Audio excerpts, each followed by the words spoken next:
ari bane kandi barahagaritswe bavuga ko bitumwe na bamwe mu bategetsi bakuru bo muri PDC. Mwaka 2019 ubwo igitangazamakuru cya BBC cyandikaga iyi nkuru cyaganiriye na Zenone ni Icanyenzi yabaye kandi umunyabanga wo kwivuna abansi wa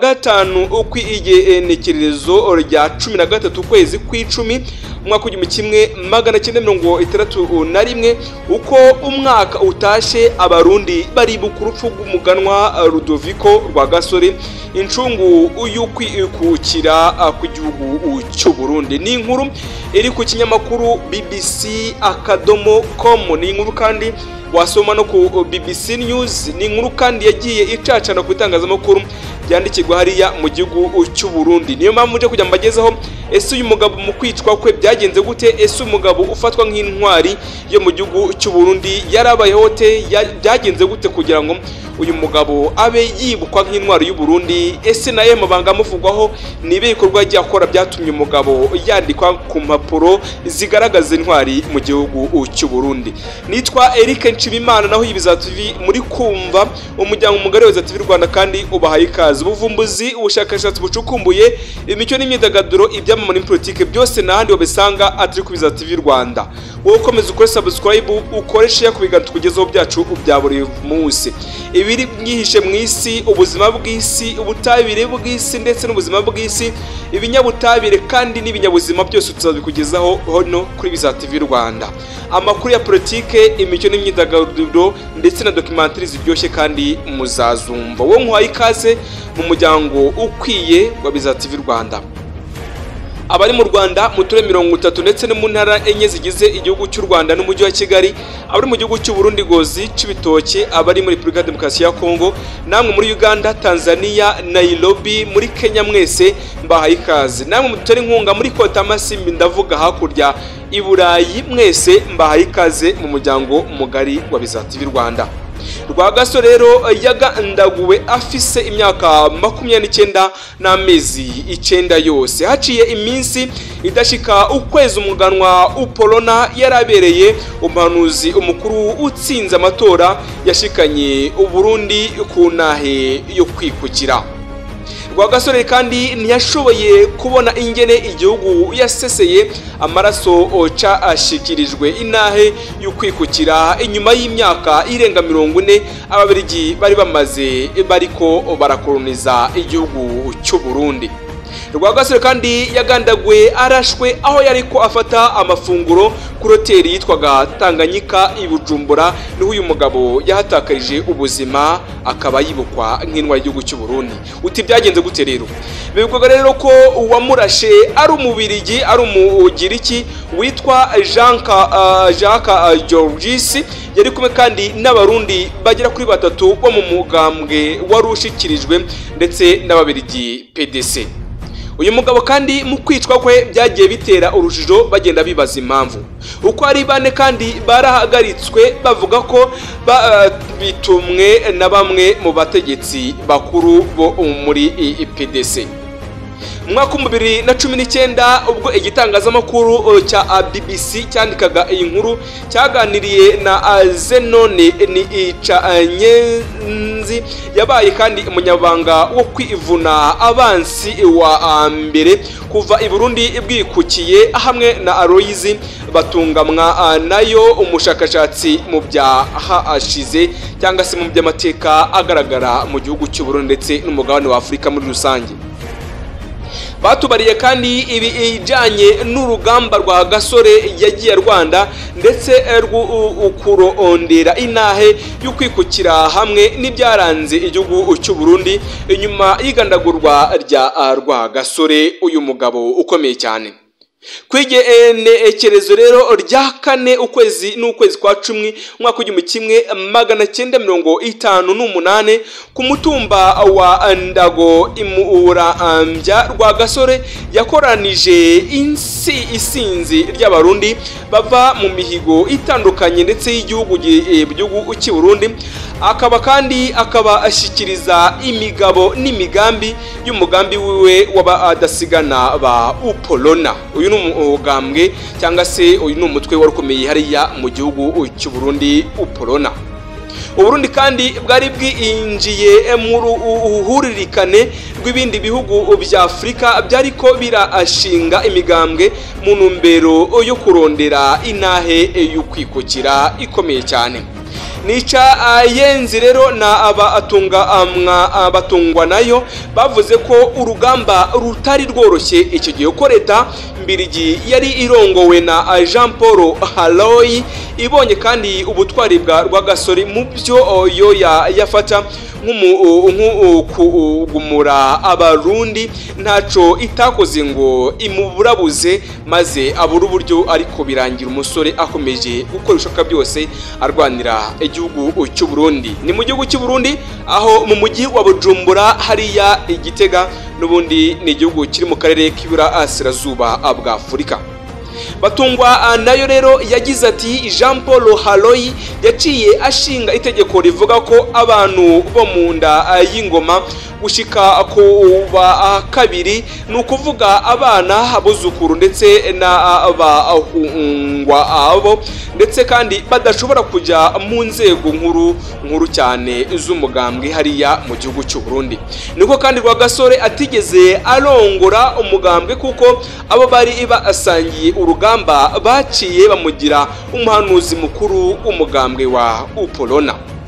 Kuva kandi igenekerezo ryo kuri wa 27 z'ukwezi kwa 10 gushika ku wa 9 ku 12 mwaka w'igihumbi kimwe 1960 Rudoviko Rwagasore yampfunzwe icamaso imbere y'amatora y'amakomine yarateguwe hagati mu kwezi kwa11 birangira ruko bigenze. Umugambi kandi wa PDC warushikiriwe n'Ububirigi niwo watsinze ayo matora kuko yarashyigikiwe n'abakoroni aribo Ababirigi. Ahavuye rero umugabo ntihasigare umugayo, nta mugabo aba yarariho, niyo umutwe warugezweho. Umugambi wa Upolona watsinze amatora y'abashinga amateka mu majwi agera ku 80%. Amatora yari yateguwe ku kwezi wa 18 z'ukwezi kw'Icyenda umwaka w'igihumbi kimwe 1961. Ayo matora kandi yara acungerewe n'ishirahamwe rya ONU muri rusange, nibyo ryaje kugenzura amatora yabiraga hariya mu gihugu cy'u Burundi. Iyo tsinzi kandi yatumye kuwa 29 z'uko kwezi nyene ahabwa amabanga yo kuba umushikira ngoma wa mbere ndetse no gushinga leta nshasha yategerezwaga gutegura ukwikukira ku gihugu cy'u Burundi. Hace kandi iminsi mike ashinze leta, umuganwa Rwagasore yagandaguwe kuwa 13 z'ukwezi kw'icumi umwaka w'igihumbi kimwe 1961. Kuva rero icyo gihe umugambwe Upolona waragize ibibazo bikomeye cyane byagize ingaruka mbi ku gihugu cy'u Burundi ndetse no mu karere mu bihugu bituranye n'igihugu cy'u Burundi muri rusange. Uyu mugabo yagiye agaragaraho byinshi cyane, agenda agaragara kandi nk'umugabo ukomeye cyane. Urumva mu myaka 63 yose ishize aka kanya ndi kuvuga iyi nkuru cyangwa se ndi kubagezaho aya makuru y'uyu mugabo, imyaka 63 irashize yitabye Imana atakiri mu buzima. Ni nk'inda rero zagiye ziboneka mu gihugu hagati y'Abahutu ndetse n'Abatutsi, kutumvikana nabyo bigenda bizamuka umunsi ku munsi. Kubwa Zenone rero ni icayenzi Uburundi bwarabuze uwari gusubira umuganwa Rwagasore mu gushira mu ngiro imigabo n'imigambi y'umugambwe wa Upolona. Yabwiye itangazamakuru ati byari bigoye umwaka 1931 ko hagira uwundi muntu yoba yari iruhande yiwe afise ibyumviro nk'ibyiwe, ahavuye umugabo ntihasigare umugayo, nta mugabo aba yarariho. Mbega Upolona niyo yo kwagirizwa amabi yashikiye Uburundi inyuma y'ukwikukira? Ese wowe urabyumva gute? Ibibazo byose byagiye bizamuka mu gihugu cy'u Burundi byababyiye bitegurwa cyangwa se biterwa n'urupfu rwa Rwagasore? Ni ikibazo nibaza, nawe wakibaza, n'abarundi bibaza, ariko ndari ku bwanyu umunota ku munota, isogonda ku isogonda, nunega amatwi uzumva kandi umenye. Nkwaye ikaze n'ubundi muryango mugari wa Biza TV Rwanda. Mu gihe kandi hari abarundi babona ko amagume igihugu cakiye iracamwo yavuye ku urongozi bw'umugambwe Upolona Rwagasore amaze kugandagura bwana Nicayenzi, wewe siko abibona. Abona kandi indyane cyangwa se umwijyane wa buri munsi zakurikiye mu gihugu cy'u Burundi bumaze kwikukira, zavuye kuri politike mbi y'igihugu canishwamo abakoroni bazanye kandi mu bihugu cyangwa se mu bihugu by'u Burundi ndetse n'u Rwanda. Ayo makimbirane yavaga mu Rwanda cyangwa se akava mu Burundi ariko azanywe n'abakoroni, bituma nanone hagati y'u Rwanda n'u Burundi nabyo bitagira umubano mwiza kubera abakoroni. Abona kandi ko injyane cyangwa se umwijyane zakurikiye igihugu cy'u Burundi bumaze kugenda bwiyongera. Yakomeza agira ati ibyabaye mu Burundi byatumye n'intwaro y'abakoroni ndetse n'ababirigi yacanishwamo abanyagihugu mu bihugu batwara, bikaba kandi byatanguye kugira ingaruka mu gihugu cy'u Rwanda ndetse mu mwaka w'1959 bituma hari abarundi bipfuye gukora nk'u Rwanda. Mu mwaka w'1959 mu gihugu cy'u Rwanda hari abo mu bwoko bw'abahutu basenyuye intwaro ya cyami bayikuraho. Abo kandi mu bwoko bw'abatutsi barokotse ubwicanyi bahungiye mu bihugu by'Ibubanyi nka Repubulika Demokarasi ya Kongo, abandi bahungira mu gihugu cy'u Burundi, abandi benshi bahungira Tanzania, n'abandi nabo bahungira mu gihugu cya Uganda. Abo nibo bagiye bahunga ari abatutsi igihe gihe bagendaga bahunga ubwicanyi bwabakorerwaga ndetse n'itutumba rya jenoside yakorewe abatutsi mu 1994 ubwo wagira ngo yarategurwaga icyo gihe. Nicayenzi rero yavuze ko ibyabaye mu Rwanda byagize ingaruka ku gihugu cy'u Burundi. Yibwiraga ko iyo umuganwa wa Rwagasore atagandagurwa ibyabaye mu Rwanda bitari kuba mu gihugu cy'u Burundi. Yishimikiza kandi ku mvugo ya Rwagasore ati jewe ndashobora guhagarika amagorwa ashobora gushikira igihugu cy'u Burundi. Kubwa Nicayenzi rero mu gihe abakoroni babo babonaga ko aramutse akuyemo akarenge bari gushobora gushika ku ntego yabo. Iyo kandi nayo kuba kwari ukwicanishwamo igihugu cy'u Burundi bakaba bacikamo ibice bibiri. Batungwa nayo kandi nawe yakomeje aganira n'itangazamakuru agira ati abasubiriye Rwagasore ntibashoboye gushira mu ngiro imigabo n'imigambi y'umugambwe Upolona Rwagasore yari yashingiye ko, iyo nayo ikaba yari ishingiye kurandurana n'imizi ikumira iryo ryose iryari ryarazanywe n'abazungu baza bacamo abanyafurika bati tubayobore tubacemo kabiri kugira ngo tubayobore. Mu mvugo yitwaga divide and rule, reka tubagabanyemo ibice tubatandukanye, nitumara kubatandukanya bizatworera kubayobora ndetse kubabwira ibyo dushaka. Kubwe kandi umugambwe Upolona waciye itahangura guta intumbero muhuza w'abarundi yari yahawe na Rwagasore, nabo kandi bari bafatanyije ushinga uwo mugambwe. Umushakashatsi atungwa nayo kandi avuga ko igandagurwa ryiwa ryatumye umugambwe Upolona uhura n'ibibazo bikomeye cyane byagize ingaruka mbi ku buzima bw'igihugu cy'u Burundi.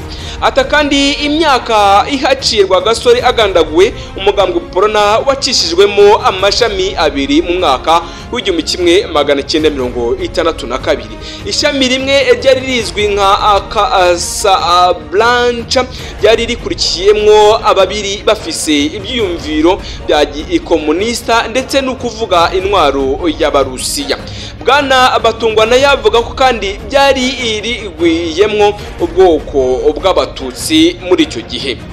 Irindi kandi ryari Monorovia ryari rikuriyemwo abagendera ku byiyumviro by'abakapitaliste no kuvuga intwaro yabo mu burengero bw'isi muri Amerika ndetse n'Uburaya. Rikaba kandi ryari rigwiyemwo Abahutu benshi cyane. Urumva ko amacyakubiri yazamutse mu gihugu cy'u Burundi, aho Abahutu bagiye bajya ku ruhande, Abatutsi nabo bajya ku ruhande, bamwe bibumbira mu itsinda runaka n'abandi bajya mu itsinda runaka, bati twe turagenda ku kigendo cy'abakapitaliste, abandi turagenda ku kigendo cy'abakomuniste. Avuga kandi iyo yabaye intango y'umugera w'amacakubiri hagati y'Abatutsi ndetse n'Abahutu bikunyengetera mu Barundi batangura kwicana bapfuye ubwoko byagiye kwibonekereza cyane kuva mu mwaka w'1965. Bwana Batungwa nayo avuga ko ibintu byagiye kwinyuka kuva mu mwaka w'1966 aho Uporona yigaruwe n'igisirikare kimaze gutembagaza intwaro. Yakomeje agira ati kuva mu mwaka w'1966 intwaro za gisirikare zakoresheje umugambwe Uporona wagiye kuboneka ko ari igikoresho cya kabiri ku butegetsi bava ahani mu ntara imwe muri rusange.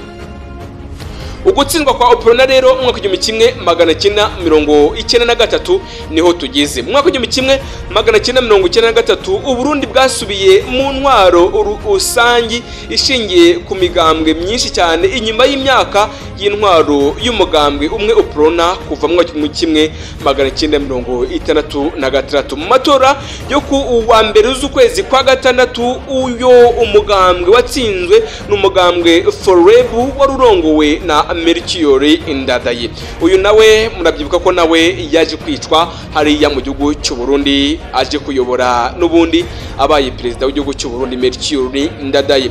Kubwa ani icayezi insinzi ya Forebu yo mwaka w'1993 yabaye insinzi y'abantu bavuga bati twaranizwe reka twikure ko uyu mugambwe muri rusange. Arongera akababazwa n'ibyakurikiye igandagurwa rya perezida Ndadaye naryo kandi nyene yerekana bwiwe ko Abarundi bataye intumbero ya Rwagasore muri rusange. Iyi ntwari ikomeye cyane mu gihugu cy'u Burundi Rwagasore. Kubwa Batungwa nayo ugutsindwa k'umugambwe w'abadasigana Uporona kwatumwe nuko wagiye utiitirirwa amahano Uburundi bwaciyemo. Abasigura kandi abafatiye ko wari umugambwe umwe kandi ari wo watanga intumbero y'ubutegetsi bwiza hariya mu gihugu cy'u Burundi, bwagaragaza buryo ki iterambere n'ububanyi n'abanyamahanga ndetse no kubaho uko Abarundi kwagendaga gutera imbere kubera Uporona. Yakomeza agira ati ugiye gusoma mu amabwirizwa nshingiro yo mu gihugu cy'u Burundi bandika ngo umugambwe Uporona numwe rudende utanga intumbero leta igenderako. Aremeza ko kandi leta zagiye zirakurikirana hari ibintu byinshi byiza zagiye zikora nubwo hagiye hagaragara n'ubundi ibyinshi bibi bikagenda bituma bya bindi byiza nabyo bigenda bisa naho bizima umunsi ku munsi. Ariko kandi n'Abarundi bagiye baricwa afatira ku bwicanyi bwabaye mu myaka itandukanye, aho mu mwaka w'1965 Abarundi hari benshi bagiye bapfa kubera amacakura agiye azamuka akomoka ku bakoroni. Abandi nabo bagiye bicwa, abandi barapfa mu mwaka w'1969, mu mwaka w'1972, mu mwaka w'1988 ndetse no mu mwaka w'1993. Yakomeje agira ati ni ukuvuga ko uyu mugambwe wagize kahahise hababaje ku buryo mu mwaka w'1993 haje ubundi mugambwe Abarundi batari bake bagize bati harageze ko twikura ko uwo mugambwe baciye bawukuraho kubera yitirirwa amabi yose yagiye araba mu gihugu ari wo uri ku butegetsi. Uyu mugabo rero ufatwa nk'intwaro ikomeye cyane cyangwa se nk'intwari y'igihugu cy'u Burundi niwe nahoze mbabwira, urumva ko yagiye akora byinshi mu kuvuganira abaturage b'igihugu cy'u Burundi, mu kubateza imbere ndetse no kwanga amacakubiri yagiye aremwa n'abakoroni cyangwa se ababirigi bagiye bakoroniza ibihugu bitandukanye byo mu karere k'ibiyaga bigari.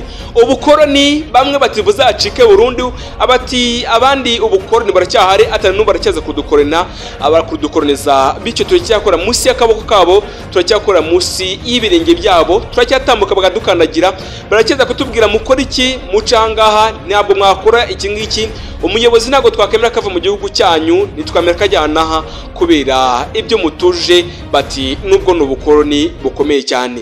Nitwa Eric Nshimimana, iyi ni Biza TV Rwanda, ukomeza ukore subscribe ukoreshe kubiga tugeza byacu bya buri munsi, na yindi neguza nawe ubutaha.